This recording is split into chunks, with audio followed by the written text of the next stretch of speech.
This is the Wing Woman Show.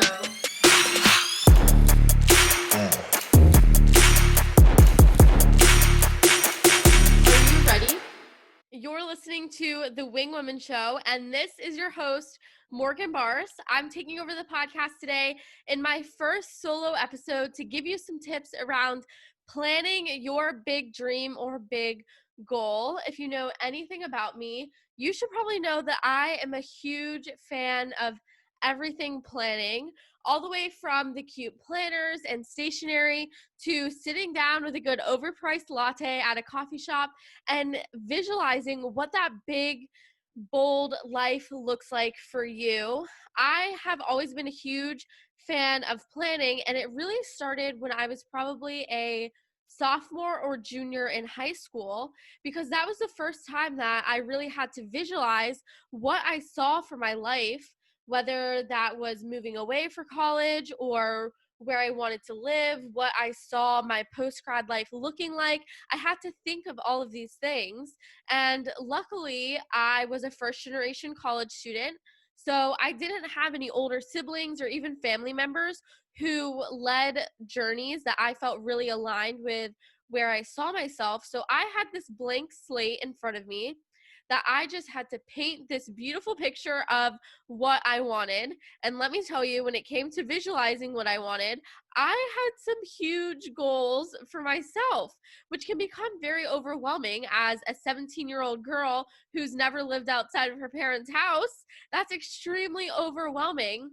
I had these little voices in the back of my head that would pop up and say, you're not doing enough to get you to where you want to be, or you'll never get there, or how do you know you're doing enough to get there? How do you know you're going to get there? Like, that little voice would nag me whenever I thought about that idea or specific details of like the life that I wanted to live, because I'm a huge fan of visualizing things, but these voices in the back of my head would almost ruin it.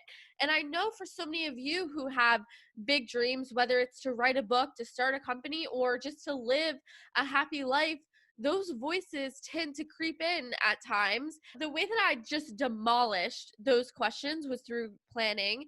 I would take that big visualization I had for myself and break it all the way down into specific things and targets that I can be working towards today, next week, next month, even though that big goal won't become a reality for like years down the line. I can fully commit to pursuing this big goal because I know that I have a roadmap. That's what we're going to work on for you today. I'm going to be going over 4 main key points that I think about when I want to pursue that next idea or when I want to break down a visualization. And those are community, content, scheduling, and monetization. So these are just a 4 quick checkpoint questions that we're going to go through. I'm going to talk you through them today. So wherever you are on your journey, as you're pursuing this big dream, these questions tend to keep me in track.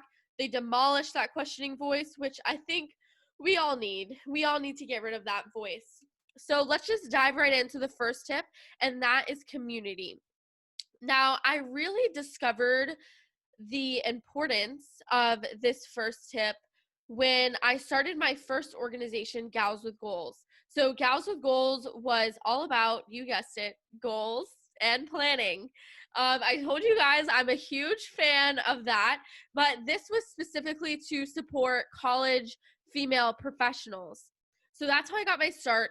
The importance of community really shined through on this project. So the idea of it was we would give out resources for girls to help achieve their goals. The idea that college professionals can truly achieve their biggest visualizations or goals for themselves by breaking it down step by step. That was the overarching mission. And now any girl in college who is goal oriented could connect to that and see me as a subset of leading that mission. And so that's the root of my first tip for you today is community. Find a way to incorporate an overarching message into your brand so that people buy into that message and see you as a subset leader. So I'll give you a product example. My sister Madison, she recently launched her earring shop, Full Horizon. I think we're actually having her as a podcast guest next week. I want to say she's on the podcast. But I helped her a lot with the launch. And when we first sat down to talk about it, I told her that it needs to mean so much more than just selling earrings. Like, you're not just selling earrings. Earrings are the way to monetize this overarching mission. But by having this overarching mission, it allows you to expand out into all these different avenues, whether it's earrings, then events, and then a podcast or sponsorships. Like that, establishing a strong foundation and a strong community that buys into that mission is the way that you're able to have the flexibility and how you actually monetize a business around that mission. To recap my first tip on community, determine that overarching mission for yourself and how people can buy into that mission without even having to know you. I mean, eventually our goal is for them to see you as a leader of leading them towards that mission.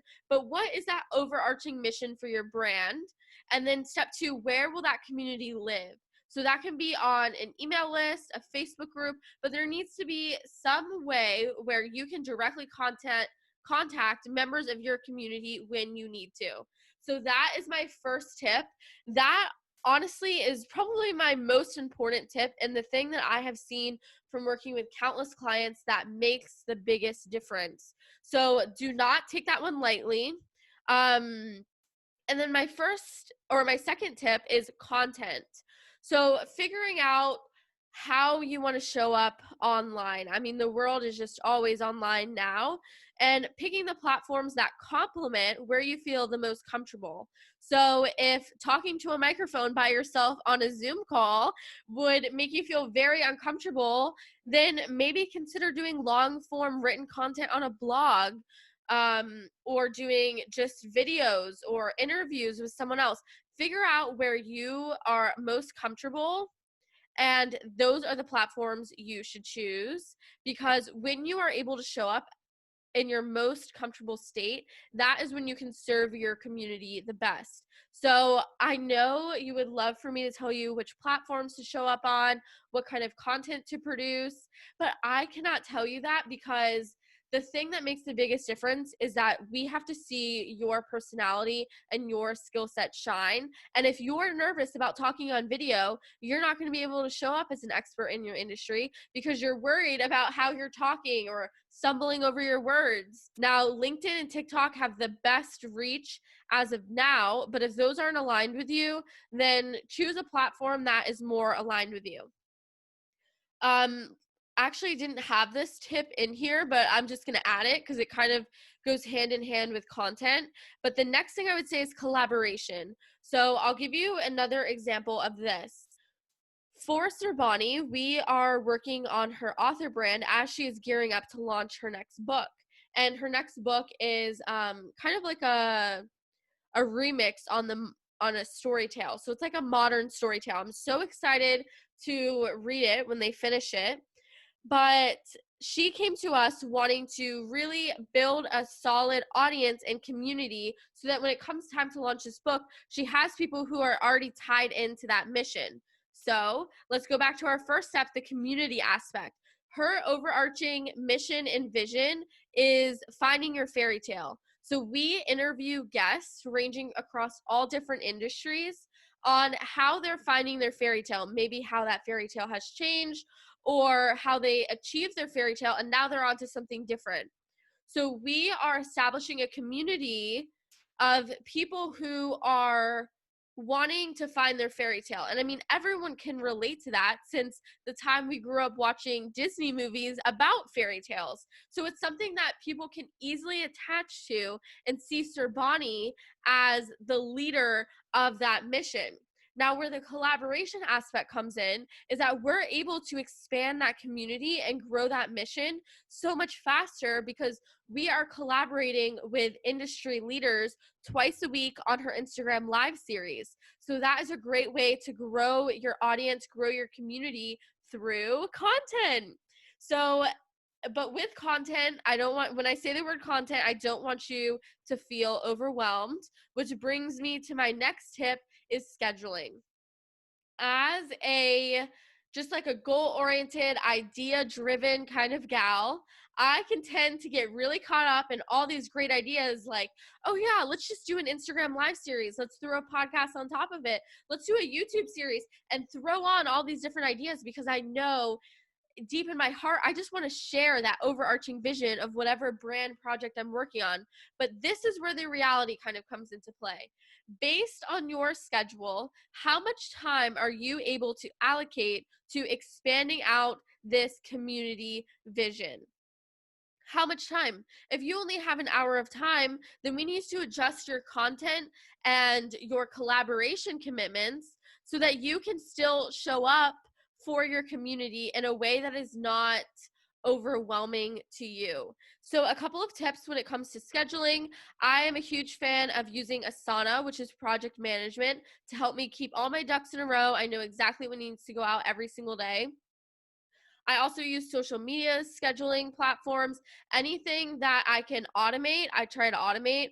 We have these messages on our heart that we want to share, but when you are either a mom or you still have a full-time job, or even if this is your full-time job, we can't do it all. So it's important to be able to automate it.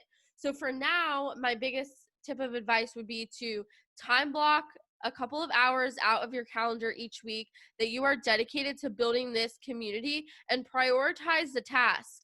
So we've already talked about community, content, and collaboration. Honestly, content and collaboration, when you are trying to build a foundation and a community around a brand before you launch a product or launch a book, that is the most important. That is king. So if you focus your time that you have on content and collaborating with others in your industry or out of your industry, oh, you will be golden. You will be golden. You'll have a huge community of people who are just ready and connected to your mission before you even launch a product. That is so important. And this leads us to our last tip. So after you are dedicating time in your calendar to collaborate, to produce content, you want to know in the long term that it's going to pay off. And that's where the monetization aspect comes in. I will 100% be doing another episode completely on this, but I want to give you a couple of ideas now and a little bit of guidance so you can start thinking about it. There are so many different ways to monetize. You can do anything from digital downloads, coaching, courses, products, speaking, an event, so many different options. And I think that's the beauty of it, is that we can pick a monetization strategy that fits your lifestyle and where you see your community and brand going. But it's important to think of these things and how they might be able to fit into your community down the line so that you're aware of it and you can start getting your back end side of your brand prepared to monetize. So just to recap, these are my main tips for when you first get that big idea to breaking down the plan. You want to think of your community. How are you going to build that foundation of raving fans, let's say? The second is content and collaboration. So those first two steps are really the meat of actually building your foundation. The third step is scheduling. So that's the icky reality part of your idea. How much time can you dedicate? What are the resources you can use to make this happen? And how can you automate this journey? And then the last step is monetization. You won't be monetizing right off the bat, but start thinking of different ways that you might want to monetize, or if you already have a product or a service in mind for how you're going to monetize, then just really focus on building that community and the overarching vision. I cannot tell you enough how important having that overarching vision is to the long-term growth of your brand. Sure, you can sell 100 watermelons today, but if you don't have an overarching vision, there's no long-term brand growth that allows you to expand out into having watermelon eating contests or cooking classes with watermelon. I don't know, it's kind of a silly example, but that is the foundation to long-lasting developed brands. So I hope that gives you a couple of things to think about as you're planning your next big idea. I like to think about these things and work them backwards in my schedule. So by allocating the time every week and by prioritizing content and collaboration, I know that I'm at least pushing the brand forward every single day. So until next time, I will see you on the Wing Woman podcast next week. Thank you so much for joining us. Let me know on Instagram at Wing Woman Brands or at Morgan Barse how you like this episode, and I will chat with you soon.